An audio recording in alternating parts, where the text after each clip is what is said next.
ನನ್ನ ಆರಾಧ್ಯ ದೇವರು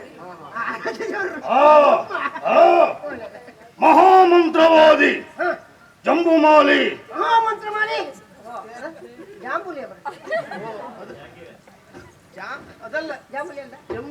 ಜಂಬುಮಾಲಿ ಬಚ್ಚಲಕಲ್ಲೇಶ್ವರ ಮಠ. ಬಚ್ಚಲಕಲ್ಲೇಶ್ವರ ಮಠ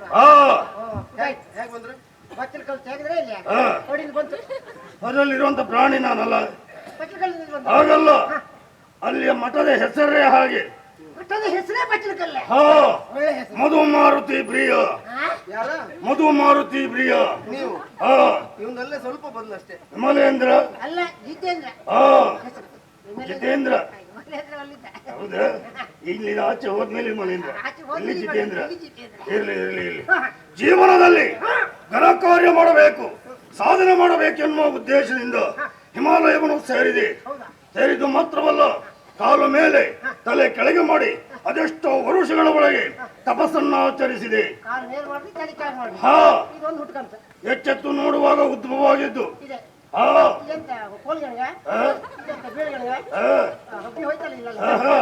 ತನ್ನಿಂದ ತಾನಾಗಿ ಉದ್ಭವವಾದದ್ದು. ಅದೆಲ್ಲ ಏನ್ ಮಾಡೋಣ? ಬೆಳಕಾಗುದು ಹೇಗೆ? ತಗೊಂಡು 1 ವರ್ಷ ಆಯ್ತು, ಬೆಳಕಾಗ್ತದೆ ಹೇಗೆ?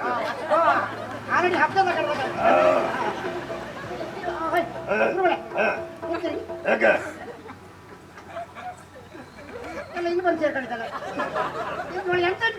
ನನಗೆ ಬೇಕಾದ ಮಾತ್ರ ಉಂಟು. ನಿನಗೆ ಬೇಕು ಅಂತ ಆದ್ರೆ ನನ್ನ ಹಿಂದೆ ಬಂದ್ರಾಯ್ತು.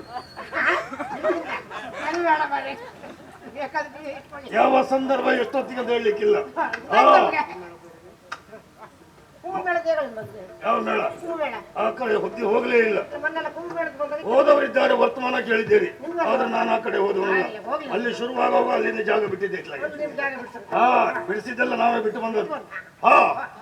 ಮಂತ್ರ ತಂತ್ರ ಕುತಂತ್ರ ಎಲ್ಲವನ್ನ ಮಾಡಬಲ್ಲೆ, ಮಾಯಾ ಮಂತ್ರವನ್ನು ಮಾಡಬಲ್ಲೆ, ಮಾಯಾ ಮಾಟವನ್ನು ತೆಗೆಯಲು ಬಲ್ಲೆ. ಸುಮ್ಮನಿರಿ ಸ್ವಾಮಿ, ನಮಗೂ ಜೀವನ ಅನುಭವ ಆಗಿದೆ. ಕೆಲವೆಲ್ಲ ನೋಡ್ತೇವೆ, ಅಲ್ಲಲ್ಲಿ ಫಲಕ ಹಾಕೊಂಡಿರ್ತಾರೆ. ಇಲ್ಲಿ ಜೀವನದ ಎಲ್ಲಾ ಸಮಸ್ಯೆಗೆ ಪರಿಹಾರ ಉಂಟು ಅಂತ ಹೇಳುವುದೌದು. ಅಲ್ಲಿಗೆ ಹೋದ್ರೆ ಸಮಸ್ಯೆ ಹೆಚ್ಚಾಗ್ತದೆ ಬಿಟ್ಟು ಮತ್ತೆ ಪರಿಹಾರ ಆಗುದಿಲ್ಲ. ಅಷ್ಟು ಬಿಟ್ಟು ನೀವು ನೋಡಿ, ನಿಮ್ಮನ್ನು ನಂಬೇಕಾ? ಏನಾದ್ರೂ ಒಂದು ಮಾಡಿ ತೋರಿಸಿ. ಅವರಂತೆ ನಾನಲ್ಲ, ನಾನು ಫಲಕ ಎಲ್ಲಿಯೂ ಹಾಕಿಕೊಂಡಿಲ್ಲ. ಹಾಗೆ ನನ್ನನ್ನು ನಾ ಮಾತ್ರ ಹೇಳ್ಕೊಳ್ಳೋದು ಅಷ್ಟೇ. ಹೌದೌದು. ನೋಡ್ತೀರಾ? ಆಗಿದ್ರೆ ಮಂತ್ರಶಕ್ತಿಯ ಪ್ರಭಾವ ನೋಡ್ತೀರಾ? ಓಂ ರಾಮ್ ರೀಂ ಮನುಷ್ಯ ಮನುಷ್ಯ ಮನುಷ್ಯ ಆಹ್ವಯಾಮಿ ಆಹ್ವಯಾಮಿ ಆಹ್ವಯಾಮಿ.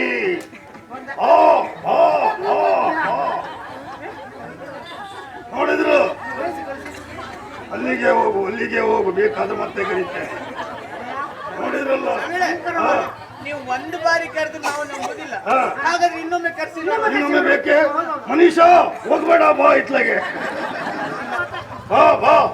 ಓ ಆಹ್ವಯಾಮಿ. ಬಾ ಬಾ ಬಾ ಬಾ ಬಾ. ಮತ್ತೆ ಬಾ, ಮತ್ತೆ ಬಾ.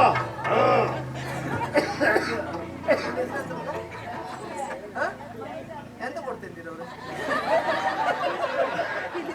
ನೋಡಿದ್ರ ನಮ್ಮ ಮಂತ್ರಶಕ್ತಿಯ ಪ್ರಭಾವ. ಅಲ್ಲಿಯೇ ಕೂತ್ಕೋ. ಬೇಡ, ನಾ ಹೀಗೆ ಕರೆದು ಕೂಡಲೇ ಬಾ, ನಾನೀಗ ತಿಂಡಿ ಕೊಡ್ತೇನೆ. ಆ ಗಂಡಲ್ಲ ತಿಂಡಿ ತಿಂದು ಬಿಟ್ಕೊಂಡು ಹೊಡ್ಬರ್ತೀನಿ. ಬಂದದ್ದೇ ಇವಾಗ ನಾನು ಹಾಕೊಂಡು ಹುಡುಗ ಎಲ್ಲಿಂದ ಸಿಗ್ತಾನೆ? ಯಾರಿಗೆ ಏನಾಗಬೇಕು ಬೇಡ ಇಷ್ಟಾಗೆ ನಂಬುವುದಿಲ್ಲಲ್ಲ. ನಿನ್ನ ಜೀವನದಲ್ಲಿಯೂ ಘಟನೆ ಒಂದು ನಡೆದಿದ್ದಲ್ಲ. ಅವನ ಜೀವನದಲ್ಲಿ ಕೆಲವು ಬಹಳ ಕೆಲವೆಲ್ಲ ಪಡ್ತಿದ್ದ. ಈ ರೀತಿ ಮುಂದುಕೊಳ್ಳುವರೆ ಕಾರಣ ಏನು ಅಂತ ಹೇಳ? ನೀನೊಂದು ಹುಡುಗಿಯನ್ನು ಪ್ರೀತಿಸಿದೀಯಾ? ಹೌದಾ? ಮನೆಯವರ ವಿರೋಧ ಉಂಟಾ? ನಿಮ್ಮ ಪ್ರೀತಿಯ ದೂರ ಆಗಬಾರದೆನ್ನುವ ಕಾರಣಕ್ಕಾಗಿ ಮನೆಯವರ ವಿರೋಧವನ್ನು ಕಟ್ಟಿಕೊಂಡು ಬಂದವರ ದೇವಸ್ಥಾನ ಮನವ ಸೇರಿದ ಅಲ್ಲಿ ಒಬ್ಬವನ್ನ ನಿನ್ನ ಹೆಂಡತಿನ ಬಲತ್ಕರಿಸುವ ಜೊತೆಗೆ ಇರಿದು ಕೊಂದನೆ. ಹೌದಾ? ಇದೆಲ್ಲ ಸತ್ಯವ ಸುಳ್ಳ? ಹೌದಲ್ಲ?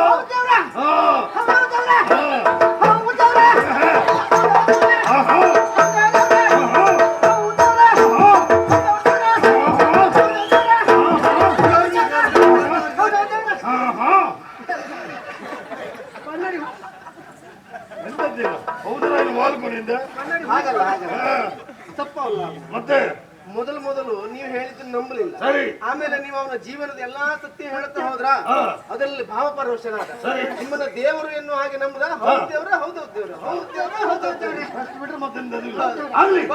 ಇದುವರೆಗೆ ಈ ಮೊದಲು ನಿನ್ನ ಜೀವನದಲ್ಲಿ ಒಂದು ಸಮಸ್ಯೆ ಇದ್ದಿತ್ತಲ್ಲ, ಪರಿಹಾರ ಆಯ್ತಲ್ಲ? ಈಗ ನನಗೆ ಭರವಸೆ ಬಂತು. ಯಾರ್ಯಾರು ಏನೇನು ಮಾಡ್ತಾರೆ ಅಂತ ನೀವು ಮಾಡಿ ತೋರಿಸಿದ್ದೀರಿ. ಒಳ್ಳೇದು. ಹಾಗಂತ ನಮ್ ಜೊತೆ ಅಂಗರಕ್ಷಕ ಬೇಕಲ್ಲ, ಇವರಿದ್ದಾರೆ. ಭಯಂಕರ ಎಲ್ಲವನ್ನು ಮಾಡಬಲ್ಲೆ, ತೆಗೆಯಲು ಬಲ್ಲೆ. ಹಾಗಾದ್ರೆ ನೀವು ನನ್ನ ಜೊತೆಗಿರಿ. ಇದು ನಿಮ್ಗೆ ಏನಾಗಬೇಕು ಕೇಳಿ ನಾವು ಮಾಡಿಕೊಡ್ತೇವೆ. ನೀವೆಲ್ಲ ಹೊರಟೋದು ಎಲ್ಲಿಗೆ? ಅಲ್ಲ ನೆಲ ಎಲ್ಲಿ ಕೊಡು. ಯಾವ ಕ್ಷೇತ್ರದಲ್ಲಿ ನೆಲೆಯಾಗಿ ನಿಲ್ಲುವವನಲ್ಲ, ಎಲ್ಲಿ ನಿಲ್ಲಬೇಕು ಎನ್ನುವಾಗ ಮನ ಪರಿವರ್ತನೆ ಆಗ್ತದೋ ಅಲ್ಲಿ ಮಾತ್ರ ಸ್ಥಾಪನೆ ಆಗುವ. ಮನಸ್ಸಾದಾಗ ಹೋಗ್ತಾ ಇರುವವ. ಎಷ್ಟು ಸಮಯ ಇರ್ತೀರೋ ಅಷ್ಟು ಸಮಯ ನಮ್ ಜೊತೆಗೆ. ನೀವೆಲ್ಲ ಹೊರಟದ್ದು ದೇವಸ್ಥಾನಕ್ಕೆ. ನಾನು ಬರ್ತೇನೆ, ಬನ್ನಿ ಹೋಗುವ.